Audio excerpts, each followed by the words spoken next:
మీతోనే మొదలు పెడదాం. ఇప్పుడు ఇవాళ అధికారంలో ఉన్నది టీడీపీ అంటే కూటమి ప్రభుత్వం. ఇవాళ మీరు ఏదైనా మీకు ఏమైనా క్లెయిమ్ ఉంటే వాళ్ళు మీరు చెప్పాలి. మళ్ళీ ఇప్పుడు కూడా జగన్ తిడుతున్నారు అన్నది వైసీపీ నుంచి వస్తున్న క్వశ్చన్. బలరాం గారు, మీకు ప్యానల్ పెద్దలు టీడీపీ అధికార ప్రతినిధి విజయ్ కిరణ్ గారు, అలాగే వైసీపీ అధికార ప్రతినిధి అన్న కొత్త తిరుపతిరెడ్డి గారు, అలాగే బీజేపీ అధికార ప్రతినిధి సోదరులు పెద్దిరెడ్డి రవికిరణ్ గారు, అలాగే 6 టీవీ వీక్షకులందరూ కూడా నమస్కారం. ఈరోజు నిజంగా బలరాం గారు, ఇలాంటి ఈ అంశం మీద మనం డిబేట్ నిర్వహించుకోవడం, ఈ డిబేట్లో మనందరం భాగస్వామ్యం కావడం నిజంగా చాలా బాధాకరం. ఎందుకంటే ఒక ఆడబిడ్డ మీద కావాలని ఆరోపణలు చేసి దాన్ని రచ్చగీడ్చి బజారు గీడ్చి దానిని నానా హంగామా సృష్టించి ఒక రాజన్న బిడ్డ మీద ఇలాంటి బ్యాడ్ ప్రాపగండ చేయడం అనేది చాలా దుర్మార్గమైన విషయం. దీన్ని కాంగ్రెస్ పార్టీ తీవ్రంగా ఖండిస్తాము. ఎందుకంటే షర్మిలమ్మ గారు చాలా స్పష్టంగా ఈరోజు ఆమె నిర్వహించినటువంటి ప్రెస్ కాన్ఫరెన్స్లో చాలా స్పష్టంగా ఈ యొక్క అదానీ సంబంధించినటువంటి ఈ పవర్ ప్రాజెక్టు యుఎస్ఏలో జరిగినటువంటి కేసుకు సంబంధించిన అంశాలతో మాట్లాడుతూ ఆమె యొక్క వ్యక్తిత్వాన్ని హననం చేస్తూ ఏ విధంగా మరి గతంలో కొనసాగిందో ఈ సైతాన్ మూక ఈ 5 సంవత్సరాల జగన్మోహన్ రెడ్డి పరిపాలన కూడా ఇప్పటి వరకు కూడా ఎలా కొనసాగుతుందో అనే విషయాన్ని ఆమె స్పష్టంగా చెప్పడం.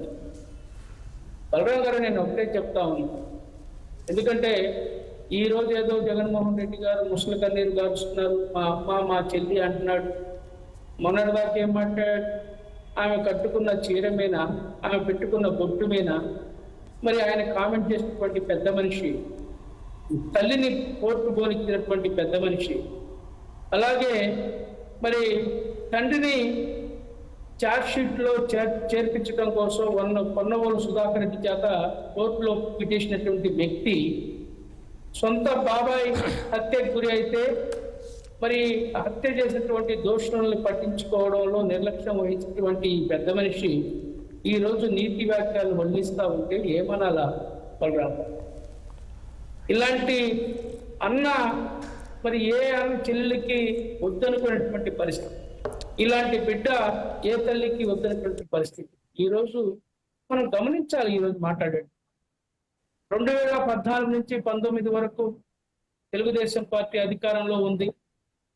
అప్పుడు మీరు అనుకున్నట్టుగానే తెలుగుదేశం పార్టీ నాయకుడు చంద్రబాబు నాయుడు గారు బావమర్ది బాలకృష్ణ మరి ఇంటి నుంచి వాళ్ళ ఐపీ నుంచి వచ్చినటువంటి ఈ యొక్క ట్రోల్ ఏదైతుందో షర్మిలమ్మని టార్గెట్ చేస్తూ వాళ్ళు ఏ విధంగా ఆ రోజు పోస్టులు పెట్టారో సోషల్ మీడియాలో, అప్పుడే షర్మిలమ్మ గారు కంప్లైంట్ చేస్తే మీరు అధికారంలోకి వచ్చి 5 సంవత్సరాల తర్వాత కూడా ఎందుకు చర్యలు తీసుకోలేదు? దానికి ముందు మీరు సమాధానం చెప్పాల్సినటువంటి అవసరం ఉంది. జగన్మోహన్ రెడ్డి గారు నిజంగా చెల్లిపోయినంత ప్రేమ ఉంటే మీరెందుకు చర్యలు తీసుకోలే? ఈరోజు త్రిపుల్-ఆర్ని ఏదో అన్నాడని చెప్పి త్రిపుల్-ఆర్ని అర్ధరాత్రి ఆయన వై కేటగిరీ రక్షణ ఉన్నటువంటి వ్యక్తిని తీసుకొచ్చి ముసుకేసి కుమ్మారే. మరి షర్మిలమ్మ అని వ్యక్తిగతంగా టార్గెట్ చేసి ట్రోల్ చేసినటువంటి వ్యక్తులను మీరు ఎందుకు ఆ పని చేయలేకపోయారు? కనీసం కేసు పెట్టి ఎందుకు లోపల వేయలేకపోయారు? దీనికి సమాధానం చెప్పాల్సిన అవసరం ఉంది. ఈరోజు నీ సైతాన్ మూక ఎవరైతే బోరుగడ్డనిలో వర్ర రవీందర్ రెడ్డో లేకపోతే సజ్జల భార్గవ రెడ్డో వీళ్ళని సోషల్ మీడియాకు సంబంధించినటువంటి వ్యవహారాల్లో రాష్ట్ర పోలీస్ యంత్రాంగం వేటాడుతూ ఉంటే నువ్వు గగ్గోలు పెడతా ఉన్నావే, నువ్వు నీ మాజీ మంత్రులు నీ కత్రి మంత్రులు ఈ పోలీసులకి హెచ్చరికలు జారీ చేస్తా ఉన్నారే. మీరు 7 సంవత్సరాల అవతలున్నా మీ సంగతి తేలుస్తాం, మళ్ళీ మేము అధికారంలోకి వస్తాం, మీ సంగతి తేలుస్తాం అని చెప్పి మీరు హెచ్చరికలు చేస్తా ఉన్నారే. మరి ఆ రోజు మీరు ఎందుకు హెచ్చరికలు జారీ చేయలేకపోయారు? షర్మిలమ్మ గారు మీకోసం ఎంత త్యాగం చేశారు? 3500 కిలోమీటర్ల పాదయాత్ర చేసి నువ్వు జైల్లో ఉంటే నీ పార్టీని కాపాడిందే. చిన్న పిల్లల్ని వదిలి, భర్తను వదిలి, ఎండనక వాననక మరి ఆమె జగనన్న వదిలిన బాణం అని చెప్పి రాష్ట్ర వ్యాప్తంగా తిరిగి ప్రచారం చేసి ప్రాణాన్ని సైతం పణంగా పెట్టి నీ కోసం పనిచేసిందే.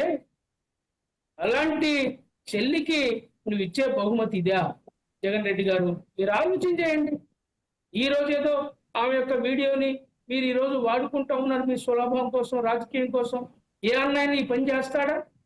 ఇంత నిస్సిగ్గుగా, ఇంత బహిరంగంగా ఎవరైనా ప్రవర్తిస్తారా?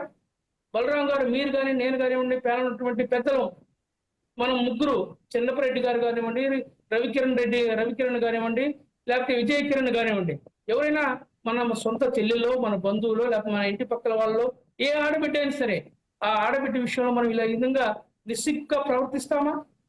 కన్న తల్లిని ఆస్తుల కోసం కోర్టుకిచ్చావే, ఏమన్నారు మిమ్మల్ని? మీరా నీతులు చెప్పేది? మా షర్మిలమ్మ గారు ఈరోజు మాట్లాడి చెప్పింది, ఈయనకి ఆస్కార్ అవార్డు ఇవ్వాలా, ఈయన నటిస్తున్నాడని చెప్పి. నిజంగా నిజమే అనిపిస్తా ఉంది.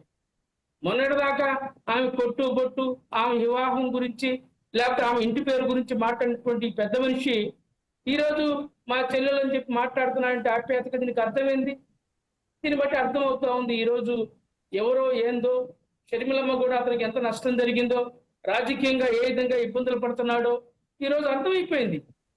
అందువల్లనే గత్యంతరం లేక